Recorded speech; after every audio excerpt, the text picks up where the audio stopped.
What's up, Breakfast Club? Merry Christmas to everybody. I hope you guys had a wonderful time with your families. So let's just call this video a little synopsis of the political landscape. It'll just be a chance for me to wax poetic a little bit, hopefully. So there's a couple things going on. Number one, namely, I think the shutdown, and everybody's got a very hard partisan take on that. I can guarantee you this. Barack Obama had promised the American people something, and then attempted to do exactly what he promised and campaigned on. And then the Republicans said no, and Barack Obama shut down the government. There would be a complete inversion, not sort of an inversion, a complete inversion of the leftist opinion on the grievance of a shutdown, of a bureaucratic nightmare state that we all are tyrannized by, that's already funded 85 to 90% anyway. So the crocodile tear stories and all the propaganda, the straight down the middle of the plate propaganda that we all have to endure, would most certainly be singing a different song. And everybody knows it. Everybody knows it. It's complete partisanship. It's absolute complete partisanship. It's funny that we just can't shoot each other straight. That's probably my biggest frustration. Look, if you're a Democrat, you have allowed yourself to think a million things to justify losing the 2016 election. And it's just a sad thing to see. Everything from Russia to now the Democrats are like full-blown warmongers. Like, Trump pulled troops and military footprint out of the Middle East, and these very same people who were literally lecturing me when I was in college, down to the literal name in my Facebook feed or social media feed, the very same names are now hawkish. They're all military hawkish because Trump is pulling back on Middle Eastern warmongering, essentially. It's remarkable. There's no intellectual honesty at all. But anyway, what my point here is, it's a shame we can't all just shoot each other straight, because it's not Russia or some new Cold War the Democrats are attempting to start in the name of election tampering, which I think the proof is now that there's been $4,000 in Facebook ads or something, and Russian meddling in our elections. Just so transparently ridiculous. But we can't have that conversation because everybody's just so steeped that you have to think that. Otherwise, the alternative is your ideology. Hillary Clinton and her lack thereof of a platform was defeated at the ballot box, which is actually what is true.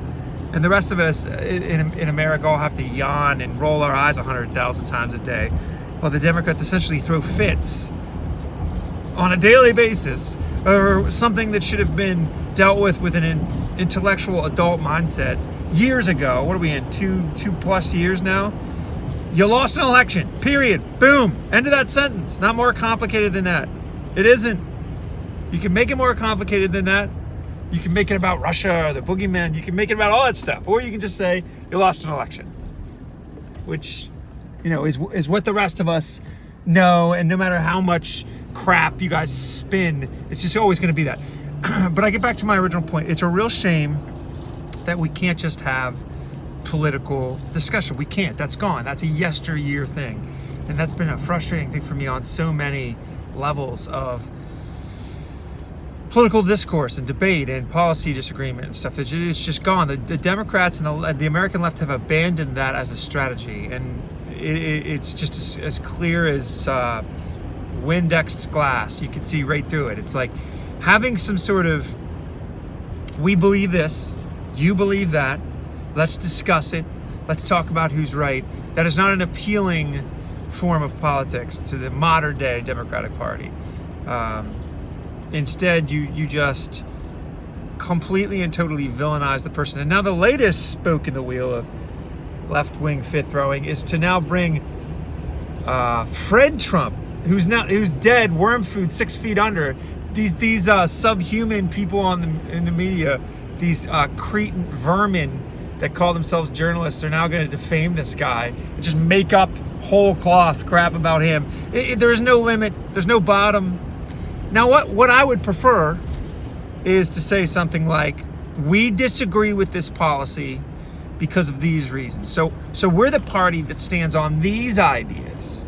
So in the case of immigration, Trump was about as crystal clear as I think a politician had ever been about anything in my entire lifetime. He went around stump speech after stump speech. He went around stadium after stadium, packed stadium, by the way, talking to the American people about war. Talking about wall. We're going to build a wall. The entire centerpiece. They projected the guy to prominence, cut through the GOP contenders like a butter knife to a warm stick of butter. And it was all about the wall. The American people not only elected Trump, but gave Trump Pennsylvania, Wisconsin, and Michigan. It was a bloodbath. Let me remind you of that. Democrats got stomped. They got stomped. It was like a gangster put some thug's teeth up against the concrete, stepped on his head, stomped electorally. So Trump says, you're gonna give me the money for this wall. We're gonna administer border security. It's not radical. It's not racist. None of that crap. None of that. That's all just left-wing deflection. No, we're talking about a border, which every country has a moral and sovereign right to have one. Oh, by the way, these very same Democrats, Schumer, indeed, all these people made this case that I'm going to make in their own words with their own mouth 3-4 years ago. There's nothing radical about it. Nothing radical. The Democrat Party has become radical. They've become a party of no borders, which is very radical. It's extremely radical. And that's to say nothing of their full-throated socialism that has completely gripped the party ideologically. So the radicalism does exist, but it's all left. It's all entering stage left. Having a border, not radical at all. Enforcing a border, not radical at all. I mean, maybe the only thing unprecedented is for a presidential candidate to say something and then actually do it. I will yield that that's a little unusual, but in a good way, I think. And I think millions and millions of Americans agree with me. So instead of saying this, which is what adults would do, this is what statesman politics would be like. Trump would say, my policy is that the American people deserve a border.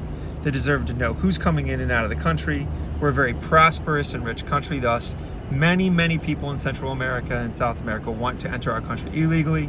To restrain illegal immigration, to stop it, and to have the American people control who comes in to our nation. We are going to build a border, and we are going to take immigration very seriously. So that can be the GOP stance. And then the Democrats can come out and say, no, we do not like that. We would prefer there to be no border, or we would prefer there to be a figurative border. But, if random groups, migrating groups of thousands and thousands of people want to come here willy-nilly, we are the party that wants that for the American future. They can make the case. They can make the case. I can tell you from my political standpoint what I think the Democrats' resistance to this is. It has nothing to do with it almost has nothing to do with what they're claiming, which frustrates me. I think the Democrat Party has become a party of fractured grievance caveats, one of which is very low skill, non-English speaking labor. The Democrats are an ideology that sees the public coffers as a way to entice people to vote for them. And certainly illegal immigration fits that socioeconomic byline or whatever. So what I think is happening is it benefits, it's a strategic win for the Democrats to have millions and millions of illegal immigrants padding the voting future, if you will, of the Democratic Party. That's where I think their motivation begins, and I think that's where it ends, and I think that's why they resist border security. because they see that as a blow to their electoral success in the future.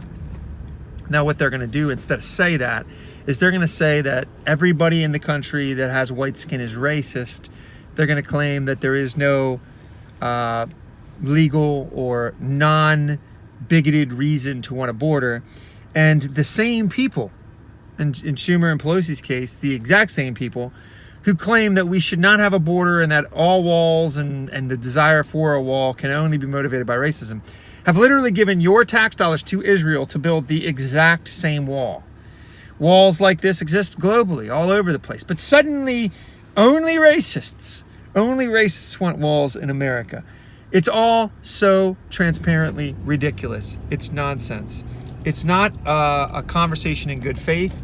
It's not intellectually honest. And I think there's a lot of people out there like me who are intelligent enough to know what's going on and are very frustrated by just the lack of the seriousness of it all. It's like you can't have a policy-based conversation. And I'm convinced the Democrats have no interest in that because they generally lose those.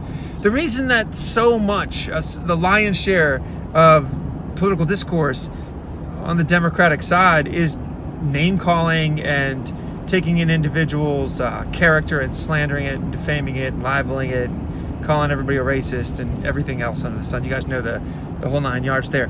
The reason that so much of that bogarts their political strategy is because that allows them to sidestep actually debating and defending their policies. I think their policies are generally very unpopular. But when they make things about, I don't know, people not liking brown people or race, gender, any number of division politicking, when they make it about that, they can deflect from having the policy decision or the policy discussion, and they can actually make it about people or anecdotes or who's trying to keep who down. And that's just a better play for the Democratic Party. That's why you see that going on. It doesn't really get us anywhere. It doesn't solve problems. It doesn't really help a nation, but it does help them calcify power from time to time. And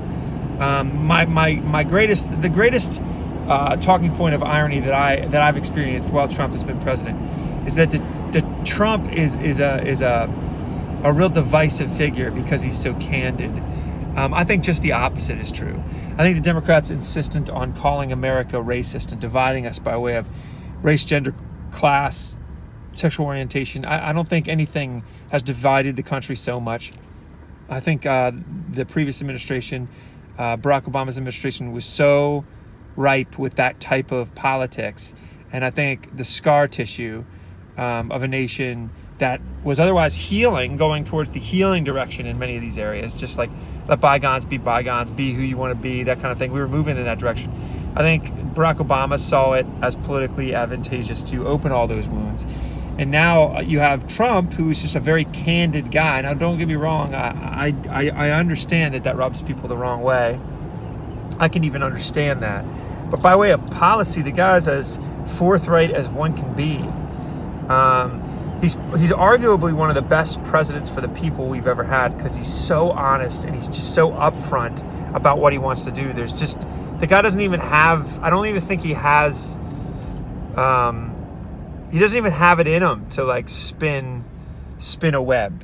He's out with it. You know what I mean? I remember that press conference with Chuck Schumer and Nancy Pelosi where he's just like, look, I'm going to own this.